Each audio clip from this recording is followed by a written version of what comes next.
नमस्कार दोस्तों, स्वागत है आपका के क्लास में। दोस्तों, हम लोग देख रहे हैं बीएड के पेपर असेसमेंट फॉर लर्निंग का topic basic statistics in educational evaluation, जिसमें हमारा एक यूनिट है मेजर्स ऑफ सेंट्रल टेंडेंसी का टॉपिक मीडियन। इसके प्रीवियस वीडियो में हमने इसके थ्योरेटिकल पार्ट को देख लिया था और ये हमारा वीडियो है इसके न्यूमेरिकल पार्ट का। इसके प्रीवियस वीडियो में हमने यह देखा था कि मीडियन क्या होता है, इसके क्या डेफिनेशंस है, इसके क्या एडवांटेज है और इसके क्या डिसएडवांटेज है, उसको हमने अच्छे तरीके से देखा था और समझा था। चलिए मैं इसके डेफिनेशन को एक बार रिकैप कर देता हूँ। तो मीडियन क्या है, वो सेंट्रल टेंडेंसी का, ठीक है, वो सेंट्रल टेंडेंसी या फिर केंद्रीय प्रवृत्ति का एक माप होता है, ठीक है, जो क्या करता है, अगर हमारे पास कोई भी आंकड़ा दिए जाते हैं, ठीक है, अगर हमारे पास कोई भी आंकड़ा दिए जाते हैं तो सबसे पहले हम लोग क्या करते हैं, उस आंकड़े का हम लोग आरोही क्रम या अवरोही क्रम में उसको सजा देते हैं। तो यहाँ पर आप लोग डाटा देख पा रहे होंगे 2, 8, 7, 5, 9 ये डाटा है ना। अब इसको हम लोग क्या करेंगे, आरोही क्रम यानी कि बढ़ते क्रम में इसको सजा देंगे। सबसे पहले 2 हो जाएगा, फिर 5 हो जाएगा और फिर हो जाएगा हमारा 7, फिर हो जाएगा हमारा 8 और ये हो गया हमारा 9। तो माध्यांक यानी कि मध्य का अंक, कोई भी हमारा डाटा दिया जाता है सबसे पहले उसको हम लोग आरोही क्रम में सजाने के बाद उसका जो मध्य वाला अंक होता है, ठीक है, उसका जो हमारा मध्य वाला अंक होता है उसी को हम लोग माध्यांक कहते हैं, ठीक है। और इसके बारे में गैरेट महोदय ने हमें यह कहा है कि जब अव्यवस्थित अंक या अन्य माप आकार या मूल्यों के अनुसार क्रमबद्ध हो, यहाँ पर हमने इसे क्रमबद्ध कर दिया है, तब उसके जो मध्य का अंक होता है वो माध्यांक कहलाता है, ठीक है। और इसके बारे में हम लोग ये भी जानते हैं कि जो माध्यांक होता है वो आंकिक श्रृंखला को 2 बराबर बराबर भागों में वर्गीकृत करता है। कहने का मतलब है ये जो माध्यांक है उसके ऊपर की ओर 2 अंक है और उसके नीचे की ओर 2 अंक है। तो ये हमारा हो गया माध्यिका या माध्यांक। तो इस वीडियो में हम लोग इसके न्यूमेरिकल पार्ट यानी कि इसके क्वेश्चंस कैसे आते हैं, एप्लीकेशंस कैसे आते हैं, उस पर हम लोग नज़र डालेंगे। तो सबसे पहले मैं इसे 2 भाग में कैटेगराइज कर दिया हूं, जिसमें पहला हमारा जो भाग है वो है अव्यवस्थित आंकड़ों का माध्यांक और दूसरा हमारा जो डाटा होगा, दूसरा हमारा जो होगा वो होगा व्यवस्थित आंकड़ों का माध्यांक, the median of group data and the median of ungroup data. तो चलिए सीखते हैं। तो सबसे पहले हम लोग बात करेंगे इसके अव्यवस्थित आंकड़ों के बारे में, ठीक है।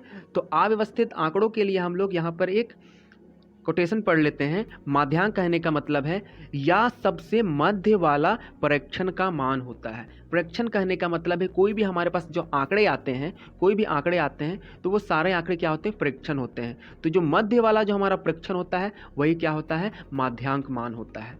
यदि हमारे पास जो आंकड़े आते हैं, ठीक है, यदि हमारे पास जो आंकड़े आते हैं और वो आंकड़े क्या हो, विषम संख्या में हो, किसमें हो, विषम संख्या में हो, तब माध्यांक का जो फॉर्मूला होता है वो होता है n+1/2 वे प्रेक्षण का मान, ठीक है। इसको हम लोग एक क्वेश्चन से सबसे पहले समझ लेंगे। तो यहाँ पर आप देख पा रहे होंगे कि एक क्वेश्चन मैंने लिया हुआ है जिसमें हमारा क्या है, इसका माध्यांक ज्ञात करना है, मीडियन ज्ञात करना है। तो यहाँ पर देखिए 1, 2, 3, 4, 5, 6, 7, ठीक है।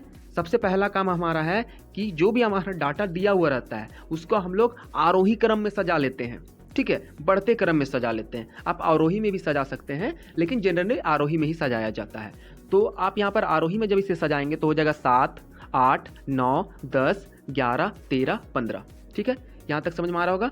उसके बाद हम लोग क्या करेंगे, इसके नंबर्स को काउंट करेंगे कि कितने नंबर से। तो 1, 2, 3, 4, 5, 6, 7, यहाँ पर n बराबर हो गया 7 यानी कि ये है विषम।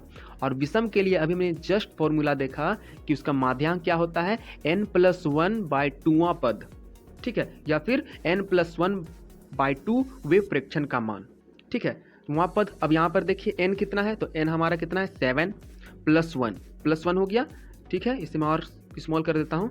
अब यहाँ पर देखिए n+1 8 हो गया, 7 जोड़े 1 8/2, 8/2 इसको भाग देंगे तो हमारा कितना आ जाएगा, 4 आ जाएगा। तो यहाँ पर देख पा रहे होंगे आप 4वां पद कितना है, 4वां पद। अब इस क्वेश्चन में देखिए इसका 4th पद कौन सा है, 1 2 3 4 यानी कि 10। तो यहाँ पर इसका जो मीडियन आ गया वो आ गया 10।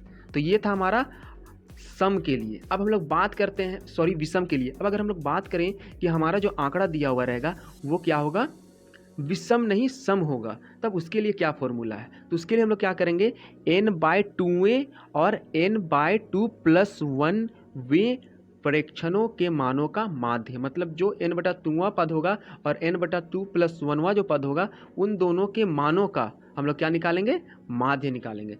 चलिए इसे भी हम लोग एक क्वेश्चन से और बेहतरीन तरीके से समझ लेते हैं। तो यहाँ पर देख पा रहे होंगे आपके सामने क्वेश्चन है कि निम्नांकित अंकों से माध्यांक की गणना कीजिए। तो सबसे पहला का हमारा काम क्या है, सबसे पहला हमारा काम है कि हमें क्या करना है, आरोही क्रम में इसे सजाना है। तो सबसे पहले हम लोग इसे आरोही क्रम में सजा लेते हैं। तो ये हो गया हमारा 8, 12, 13, 14, 16, 17। इसके बाद हमारा दूसरा काम क्या है, सेकंड हमारा स्टेप है काउंट करना कि n कितना है। तो n यहाँ पर 1, 2, 3, 4, 5, 6, तो ये सम हो गया। अब हमारे पास माध्यांक का क्या फॉर्मूला था, मीडियन इज इक्वल टू n/2वें पद और n/2+1 में प्रेक्षणों का मान। तो यहाँ पर n कितना है, 6 है ना। तो यहाँ पर क्या करेंगे हम लोग, 6/2 और 6/2+1 कर देंगे। तो यहाँ पर हमें मिल जाएगा 3 और यहाँ पर 3 + 1 4, मतलब कितना पद, 3वें पद और 4वें पद। अब चलिए तीसरा और चौथा पद में देखते हैं है क्या। तो यहाँ पर आप देख पा रहे होंगे कि तीसरे पद मतलब पहला, दूसरा, ये तीसरा जो पद है 13 है, तीसरा पद हमारा 13 है और चौथा पद हमारा 14 है। अब क्या करना हमको, इसका माध्य ज्ञात करना, मतलब 13 + 14/2, वही किए होंगे, देख पा रहे हैं आप। ये हो गया, इसको जोड़ेंगे तो 27 हो जाएगा और इसको भाग देंगे तो हो जाएगा हमारा 13.5। और इस तरीके से हम लोग अनग्रुप डाटा के लिए, ठीक है, अव्यवस्थित आंकड़ों के लिए माध्यांक ज्ञात करते हैं। आगे हम लोग बात करते हैं व्यवस्थित आंकड़ों के लिए माध्यांक हम लोग कैसे ज्ञात करते हैं। तो उसके लिए एक फॉर्मूला है। चलिए फॉर्मूला में पहले हम लोग नज़र डालते हैं और देखते हैं कि फॉर्मूला में एक एक पॉइंट है क्या। तो सबसे पहले अगर इसका फॉर्मूला में आप ध्यान देंगे तो यहाँ पर फॉर्मूला है L + n/2 CF/F bracket close into H।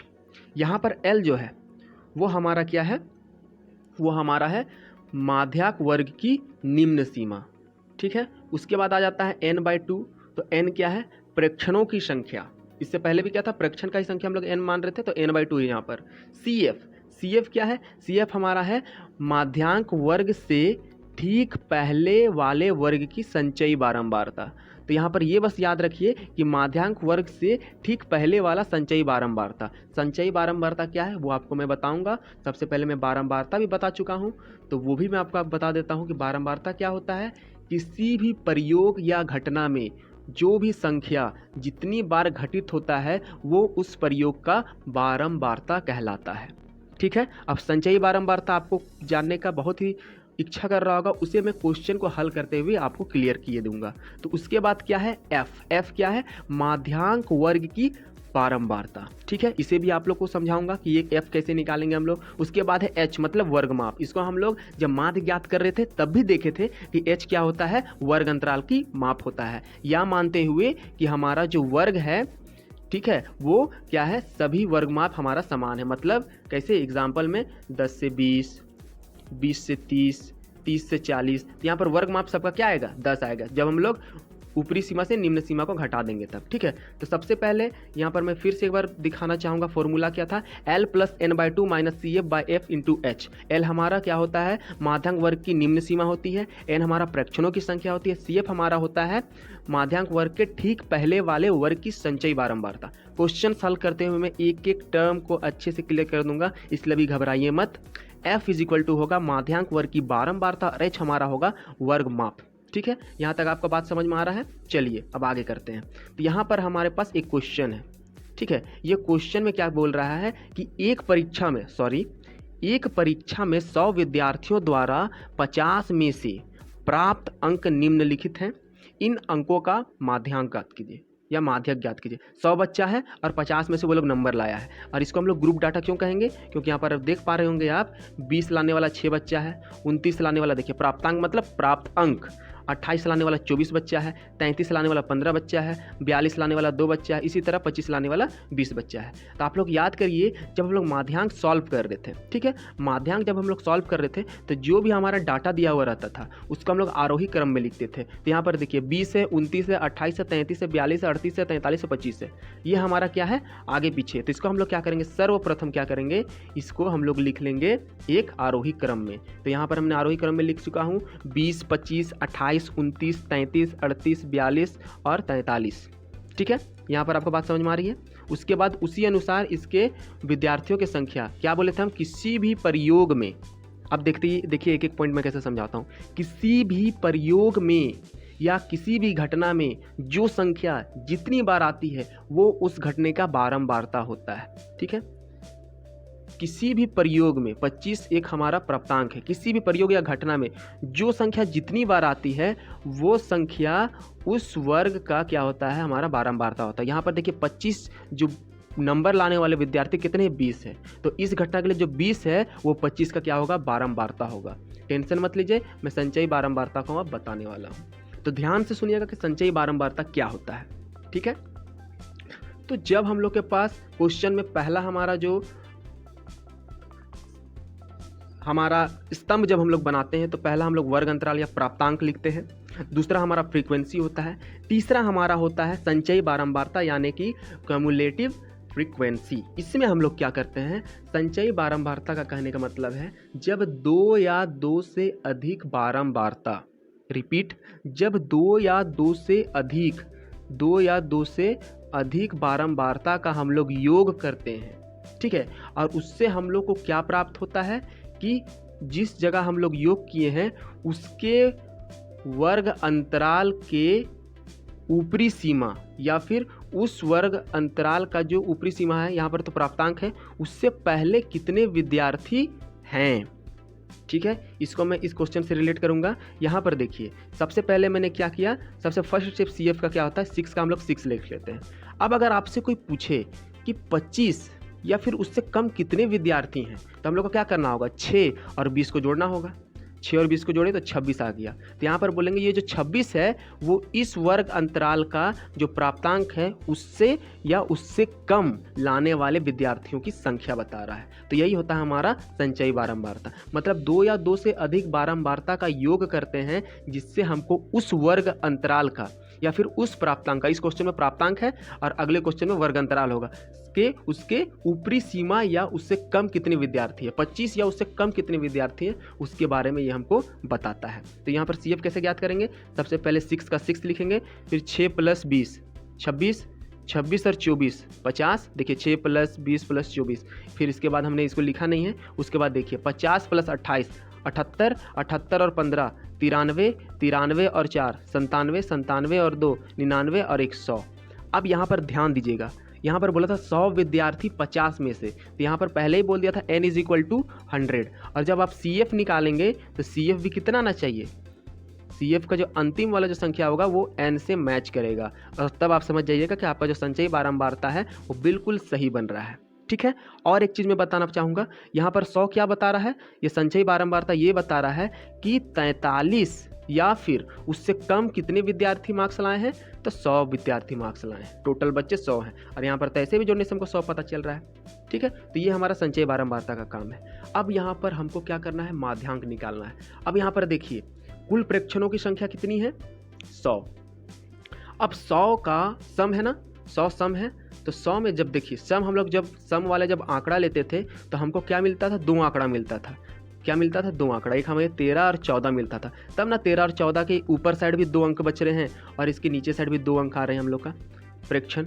तो यहाँ पर जैसे सम में हमारा हमेशा 2 आएगा, जैसे अगर हम लिखते हैं 1 2 3 4, ठीक है, तो इसका अगर हम लोग निकालेंगे माध्यांक तो इसका दूसरा और तीसरे पद का औसत होगा, तब ना इसके ऊपरी ओर एक ही रहेगा और इसके नीचे ओर एक ही रहेगा। अगर इसको हम लोग माध्यांक लिख लेंगे तो इसके इधर 2 हो जाएगा और इसके इधर 1 हो जाएगा, जो इसके सिद्धांत को गलत साबित करेगा। ठीक है, अब आगे हम लोग फिर से क्वेश्चन में आ जाते हैं। ओके, तो यहाँ पर देखिए कि कितना है टोटल बच्चे, 100 बच्चे हैं, तो इसका माध्यांक कितना होगा, जरूर 2 संख्या होगा। एक क्या होगा, एक होगा हमारा 50 और एक होगा हमारा 51। ठीक है, अब इसके ऊपर की ओर कितने बच्चे हैं, 49। कितने बच्चे होंगे 49, और इसके नीचे की ओर कितने बच्चे हैं 49, तब 49 और 49 हो जाएगा 98 और ये हो जाएगा 200। ठीक है, अब यहाँ पर देखिए, तो जब हम लोग का सम होता था तो हम लोग क्या करते थे, उसके बीच में पद का माध्यांक निकालते थे। तो देखिए यहाँ पर कितना है, ये 50 आ रहा है ना, ये 50 आ रहा है, ये 50 का मतलब है कि यहाँ तक 50 बच्चे हैं। यहाँ पर क्या है, विद्यार्थियों की संख्या, तो 50 बच्चे कहाँ तक पहुँचे, तो 50 बच्चे अभी तक पहुँचे हमारा 28 नंबर लाने वाला। मतलब जो 51वां बच्चा जो होगा वो जाहिर सी बात है 29 मार्क्स में आता होगा। 50 तक तो सब आ गया, उसका यहाँ से 78 है, मतलब 51 से 78 कितना लाता है 29 लाता है। तो इसीलिए यहाँ पर हम लोग क्या करेंगे, मध्य का अंक 50वां और 51वां का प्रेक्षण क्या होगा, 50 का हो जाएगा 28 और 50 के बाद 51 आता है, और 51 से 78 का कितना मान दिया, कितना प्राप्त अंक दिया हुआ है, तो 29 दिया हुआ है। तो इसलिए यहाँ पर हम लोग 28 और 29 का क्या निकालेंगे, औसत निकाल के माध्यांक फाइंड कर लेंगे। कहने का मतलब है कि 28.5, ठीक है, उतना जो बच्चा है इससे 50% कम जो बच्चा है वो क्या लाए हैं, 28.5 से कम लाए हैं उस आंकड़े का, और 50% क्या है, आधे बच्चे क्या है वो 28.5 से ज़्यादा लाए हैं। मतलब एक बीच का हमको आंकड़ा अंक मिल गया कि इससे कम इतने बच्चे, आधे बच्चे इतने लाए हैं, और इससे ज़्यादा आधे बच्चे इतने लाए हैं। ये हमारा माध्यांक बताता है। अब ये जो क्वेश्चन जो आपके एग्जाम में हमेशा पूछता है, ठीक है, ये किस पर बेस्ड है, तो ये बेस्ड है आपका वर्ग अंतराल पर। ठीक है, तो यहाँ पर क्या है, हमारा बोल रहा है कि एक परीक्षा में, इसमें भी एक परीक्षा में 100 में 53 विद्यार्थियों द्वारा अंक का समूहित बारंबारता बंटन निम्नलिखित है। एक बंटन हमारा दिया हुआ है, इसका माध्यांक ज्ञात करना है। तो याद रखिएगा आपको हमेशा प्राप्तांक और विद्यार्थियों की संख्या दी हुई रहेगी, तो उसको हम लोग क्या करेंगे, पहला हमारा स्तंभ प्राप्तांक के लिए होगा, इसको हम लोग वर्ग अंतराल भी कहते हैं। दूसरा हमारा फ्रीक्वेंसी, विद्यार्थियों की संख्या, फ्रीक्वेंसी बता चुका हूँ। और तीसरा संचयी बारंबारता, मतलब 2 या 2 से अधिक बारंबारता का योग जिससे हमको उस वर्ग के ऊपरी सीमा कितना है 20, तो 20 या उससे कम कितना बच्चा है। ठीक है, यहाँ पर देखिए, यहाँ पर है कि 0 से 10 बच्चा कितना है 5, और यहाँ पर 10 से 20 बच्चा 3। अगर आपको कोई बोले 20 या फिर 20 से कितने बच्चे कम है, तो आपको डायरेक्ट इसके वर्ग का संचयी बारंबारता देखना और बोलना हाँ 8 है। अगर आपको बोल देगा कि 70, ठीक है, आपको अगर कोई बोल देगा कि 70 से कम, 70 या 70 से कम कितने बच्चे हैं, ठीक है, 70 से कम कितने बच्चे हैं, तो आपको यहाँ पर क्या जाना होगा, डायरेक्ट इसके यहाँ पर आ जाना है और बोल देना है 29 बच्चे हैं। ठीक है, अब आइए इसको हम लोग कैसे सॉल्व करते हैं। सबसे पहले हम लोग क्या करेंगे, सबसे पहले इसके फॉर्मूला में आ जाइए आप लोग, और छोटा कर देता हूँ, देख पा रहे होंगे आप। सबसे पहले इसके फॉर्मूला में आ जाइए। फॉर्मूला में हमको क्या क्या जानना है, L, N/2, CF, F और H। ठीक है, तो सबसे पहले यहाँ पर आ जाइए। जब हम लोग ये जानते हैं कि इसको जब जोड़ते हैं, हमें 53 बच्चों का दिया हुआ था, मतलब यहाँ और ये वाला 53 मैच करेगा। अब n हमें मिल गया है, ठीक है, फॉर्मूला में देखिए N/2 है, तो हम लोग क्या करेंगे, जो भी हमारा, ध्यान से सुनिएगा इसको कैसे सॉल्व किया जाता है, एक बार में बताऊंगा और आपका क्वेश्चन एग्जाम में फटाफट से बन जाएगा। तो गौर करिएगा, यहाँ पर आप देख पा रहे होंगे कि सबसे पहले हम लोग को n तो कुछ नहीं करना, n आपको बस फ्रीक्वेंसी जोड़ना है और आपको n आराम से मिल जाएगा, या फिर संचयी बारंबारता का आखिरी अंक जो इसको वेरीफाई करेगा कि आपका CF अच्छा से निकला हुआ है। तो N/2, ठीक है, N/2 है वो हमारा आ गया 26.5 आ गया। अब इसी से हम लोग L, F और CF और H फाइंड कर लेंगे। कैसे, गौर करिएगा, हमारा N/2 आ गया है 26.5। ठीक है, अब 26.5 से अधिक और निकटतम, ठीक है, 26.5 को लेकर के आप चल जाइएगा CF वाले डाटा में। ठीक है, और वहाँ पर देखिएगा कि 26 या 26 के निकटतम कौन सा संख्या है, तो 26 के निकट, अधिक और निकटतम, तो 26 से अधिक कौन है, तो यहाँ पर 26 से अधिक 29, 38, 45 और 43, और उसका निकटतम कौन है, तो 29 है बस। ठीक है, यहाँ पर देख सकते हैं 26 और 3 29 होता है, और 26 और 4 घटाएंगे तो 22 होगा, लेकिन यहाँ पर क्या बोल दे रहा, अधिक, इससे अधिक ही जाना और इसका निकटतम जाना है। बस इतना करने के बाद अगर वो संख्या आपको मिल गया, उसके लिए आप लोग क्या करिएगा, ऐसे ड्रॉ कर दीजिएगा। यहाँ पर ड्रॉ हो गया। अब जो हमारा ये हमारा हो जाएगा माध्यांक वर्ग या फिर माध्यक वर्ग, इसका जो हमारा वर्ग अंतराल रहेगा उसका निम्न सीमा हो जाता है L, जो आप फॉर्मूला में लिखे थे कि वर्ग अंतराल के निम्न सीमा को हम लोग L कहते हैं। और वर्ग अंतराल का जो फ्रीक्वेंसी होता है उसको हम लोग F कहते हैं। तो ये हमारा माध्यांक वर्ग का फ्रीक्वेंसी वाला जो डाटा उसका ये एफ हो गया, ठीक है। एफ का एफ कोई ज़्यादा डिफिकल्ट नहीं है। सी एफ क्या था कि वर्ग जो हमारा माध्यांक वर्ग के ठीक ऊपर वाले अंक को हम लोग संचयी बारंबारता कहते थे। और एच क्या था, एच हमारा था वर्ग अंतराल का माप। तो 70 में 60 घटाएंगे तो 10, और यह मान लेंगे कि जितना भी हमारा वर्ग अंतराल दिया हुआ है सबका डिफरेंस हमारा 10 है। फिर से देखिए फॉर्मूला में, ठीक है, फॉर्मूला में क्या बोल रहा था, फॉर्मूला में बोल रहा था एल वर्ग अंतराल का निम्न सीमा कितना आया, निम्न सीमा आ गया 60। फिर बोला n/2 कितना आया था 26.5, यह आया था 26.5। सी एफ कितना आया, सी एफ आया आपका 22। सी एफ क्या है, माध्यांक वर्ग से ठीक पहले वाले वर्ग की संचयी बारंबारता। संचयी बारंबारता एफ क्या था, वर्ग अंतराल की बारंबारता कितना था वो लिख लेना है, और एच हमारा 10 था, ठीक है। तो यहाँ पर आप देख पा रहे होंगे सारा कुछ मैंने अच्छे से क्लियर कर दिया। बस इतना जो आया इसको यहाँ पर अच्छे से अरेंज करके लिख देना है और सीधे इसको फॉर्मूले में फिट कर देना है। फॉर्मूला याद होना चाहिए मेरी तरह, L + n/2 - CF/F × H, और आपका आंसर आराम से बन जाएगा। तो यहाँ पर देख पा रहे होंगे आप सारे डाटा को मैंने लिख दिया है। मैथमेटिकल छोटा सा कैलकुलेशन है, 26 में 22 घटाएंगे तो 4.5 आएगा। इसको इससे गुना करेंगे तो 1 पॉइंट यहाँ से खिसक जाएगा, ठीक है। और यहाँ पर 45/7 आ जाएगा। 45/7 को जब हम लोग भाग देंगे 7 और 45 को, तो हमारा आ जाएगा 6.4, और इसके साथ आपको जोड़ने के बाद आराम से मीडियन मिल जाएगा। यहाँ पर मैंने एक मिस्टेक किया है, 66.6 लिखा है, आंसर आपका होगा 66.4, ठीक है। यहाँ पर मैंने इसको अरेंज कर दिया है। इसका मतलब क्या है, अतः आधे विद्यार्थी ने 66.4 से कम अंक प्राप्त किए। टोटल कितने बच्चे थे, 53, ठीक है। तो 53 का जो बीच वाला जो होगा हमारा, ठीक है, वो हमारा उसमें कितना अंक लाया है, तो इसमें बोल रहा है कि 66, ठीक है। 66.4 जो है वो बच्चे लगभग आधे बच्चे 66.4 से कम लाए हैं और आधे 66.4 से अधिक अंक लाए हैं, और जो बीच वाला जो हमारा होगा वो उसके बराबर अंक प्राप्त किया, मतलब 66.4 अंक प्राप्त किया होगा, ठीक है। तो ये हमारा हो गया। एक जो क्वेश्चन बहुत ही इंपॉर्टेंट रहता है, ठीक है, उसको हम लोग कवर कर लेते हैं, और हमेशा ये एग्जाम में आपका पूछता है, वेरी वेरी इंपॉर्टेंट क्वेश्चन है, इसलिए क्योंकि इस क्वेश्चन में आपको पहले से ही, ठीक है, इस क्वेश्चन में आपको पहले से ही माध्यांक या फिर माध्य दिया हुआ रहेगा, और आपको बोल देगा x और y का मान फाइंड करना है।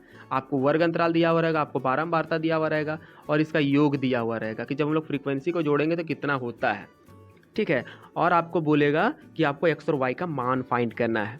तो इसे भी हम लोग जल्दी से सॉल्व कर लेते हैं। सबसे पहले कुछ नहीं करना है, 3 डाटा बनाना है, पहला वर्ग अंतराल का, दूसरा बारंबारता का, और तीसरा हमारा होगा संचयी बारंबारता का, जो आपके स्क्रीन में साफ साफ दिख रहा है, ठीक है।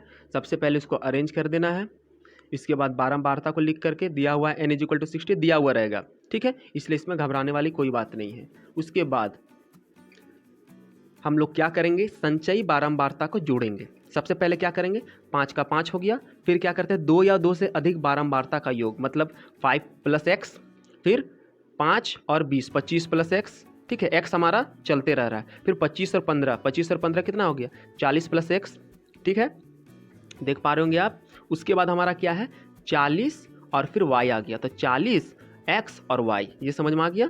उसके बाद हमारा 40 और एक 45 x + y, और ये हमेशा हमारा इक्वल होता है। स्टार्टिंग से ही मैं आपको बता रहा हूँ, ये n और ये आखिरी वाला अंक बराबर होगा, और इसीलिए मैंने यहाँ पर इसके बराबर 60 लिख लिया है। सबसे पहला स्टेप क्या है, सबसे पहला स्टेप हमें कुछ नहीं करना रहता है, हमारे पास n फ्री में दिया हुआ रहता है क्वेश्चन में, या फिर इसे हम लोग फ्रीक्वेंसी जोड़ के प्राप्त करते हैं। तो n = 60, यानी कि ये = 60। x हम लोग क्या करेंगे, 45 को उधर भेज देंगे तो माइनस में हो जाएगा, और x + y बराबर आ जाएगा 15। समझ में आ रहा है, ठीक है, इसमें कोई हार्ड कैलकुलेशन तो है नहीं। उसके बाद हम लोग क्या करेंगे, देखेंगे। अब यहाँ से स्टार्ट होता है इस क्वेश्चन को बनाने का टेक्निक, तो ध्यान से देखिएगा। सबसे पहले आपको माध्यांक दिया हुआ है, माध्यांक दिया कितना है, 28.5। माध्यांक 28.5 दिया हुआ है, मतलब वो 20 और 30 के वर्ग में स्थित होगा, ठीक है। जैसे आपका प्रीवियस क्वेश्चन कितना है, आया है 66.4। 66.4 कहने का मतलब है वो किसके बीच में था, 60 और 70 के बीच में था। तो यहाँ पर उल्टा, यहाँ क्या है, यहाँ पर दिया हुआ है ना, तो यहाँ पर आपको क्या समझना होगा कि 28.5 है, मतलब वो 20 से 30 के बीच में आएगा। बस कहानी खत्म, ये आपका हो गया माध्यांक वर्ग। इसका निम्न सीमा हमारा क्या है, L है 20, ठीक है। हमारा फ्रीक्वेंसी क्या है, 20 है। हमारा इसके ऊपर वाला, इसके ऊपर क्या है, CF है। सब चीज़ यहीं से मिल जाएगा, CF। सारे को हम लोग अरेंज करके लिखेंगे और फॉर्मूला में फिट करेंगे। H हमारा 10, ठीक है, 10 आएगा। 10 से 20, 20 से 30 वाला आंकड़ा है। माध्यांक का फॉर्मूला है, फॉर्मूला को लिख लेना। याद कैसे रहना चाहिए, बिल्कुल मेरी तरह L + n/2 - CF/F × H, ठीक है। उसके बाद आपको क्या करना है, इसको पुट करना है। तो यहाँ पर हो जाएगा 28.5, ये हमारा क्वेश्चन में दिया हुआ था, बराबर 20 + 30 - 5x + x/20 × h। सारे को पुट करने के बाद यहाँ CF, ध्यान दीजिए यहाँ पर CF क्या है, हमारा 5 + x है। कैसे आया 5 + x कैसे आया, ये हमारा संचयी बारंबारता का वर्ग बन गया था, सॉरी ये हमारा माध्यांक वर्ग बन गया था। और इस माध्यांक वर्ग के ठीक ऊपर वाले को हम लोग CF बोलते हैं, ये हमारा F होता है। इसके निचली वाला को हम लोग L बोलते हैं, और इसके मध्य वाला को हम लोग 10 बोलते हैं। एकदम फटाफट से आपका कॉन्सेप्ट क्लियर रहेगा, क्वेश्चन में कहीं पर आप लोग नहीं फंसिएगा, ठीक है। इसके बाद हम लोग क्या करेंगे, इसको कैलकुलेट करेंगे। तो यहाँ पर देख पा रहे होंगे आप, इस जगह प्रॉब्लम आएगा कि इसको कैसे कैलकुलेट करना। तो यहाँ पर 30 माइनस ब्रैकेट 5 + x है। तो इसको कैसे कैलकुलेट करेंगे, मैं आपको कैलकुलेट करके बता देता हूँ, ठीक है। तो यहाँ पर आप लोग लिखिएगा 30 - 5 + x, ठीक है। ब्रैकेट को खोलेंगे तो यहाँ पर हो जाएगा 30 - 5 - x। यहाँ से 30 और 5 को घटाएंगे तो यहाँ पर हो जाएगा 25 - x। 25 - x आ गया, 25 - x आ गया, ठीक है। यहाँ पर 10 है और यहाँ पर 20 है। 10 × 10, 10 दूना 20, कैंसिल कर सकते हैं, कैंसिल कर दिए, ठीक है। यहाँ पर देख पा रहे होंगे आप, कैंसिल हम कर चुके हैं, 2 लिख दिए हैं, ठीक है, डायरेक्ट। उसके बाद आपको क्या करना है, बस जोड़ना है, हर का जोड़। यहाँ पर 40 + 20 - x हो गया, यहाँ पर 65 - x हो गया, ठीक है। इसके बाद हम लोग क्या करेंगे, इस x को बराबर के उस साइड भेजेंगे तो प्लस में हो जाएगा, इस 57 वाले को बराबर के इस साइड भेजेंगे तो माइनस में हो जाएगा। बात समझ में आ रही है, बिल्कुल आ रही होगी। उसके बाद हम लोग क्या करेंगे, इसको घटाएंगे और हमें मिल जाएगा 8। बस ये हमारा हो गया x = 8। अब इसको यहाँ पर क्या है, समीकरण 1। अब यहाँ समीकरण के बारे में मैंने बताया ही नहीं। यहाँ पर देखिए आप, ये देखिए, ये जो x + y = 15 था, इसको हम लोग समीकरण 1 मान लेंगे, ठीक है। अब ये कहाँ से आया, फिर से देखिए, ये हमारा आया है इस वाले को बराबर लिखने से। सारे चीज़ क्लियर हो पा रही होंगी, ठीक है। चलिए एकदम आखिरी वाले पेज में आ जाते हैं। यहाँ पर हम क्या देख रहे हैं कि समीकरण, सॉरी छोटा कर लेते हैं, हाँ, समीकरण 1 में x का मान रखने पर, तो यहाँ पर क्या है, x + y = 15 था, x की जगह हम लोग रख लिए 8। क्यों, क्योंकि 8 का मान आया हुआ है x बराबर। तो यहाँ पर इसको हम लोग कट छट करेंगे तो हमको मिलेगा y = 7 और लिखेंगे अतः x और y का मान क्रमशः 8 और 7 आएगा। तो उम्मीद है आपको ये वीडियो बिल्कुल पसंद आई होगी और एक एक पॉइंट को आप लोग क्लियर हो पाए होंगे। तो इसके अगले सीरीज में हम लोग देखेंगे बहुलक यानी कि मोड के बारे में। तो धन्यवाद, जय हिंद।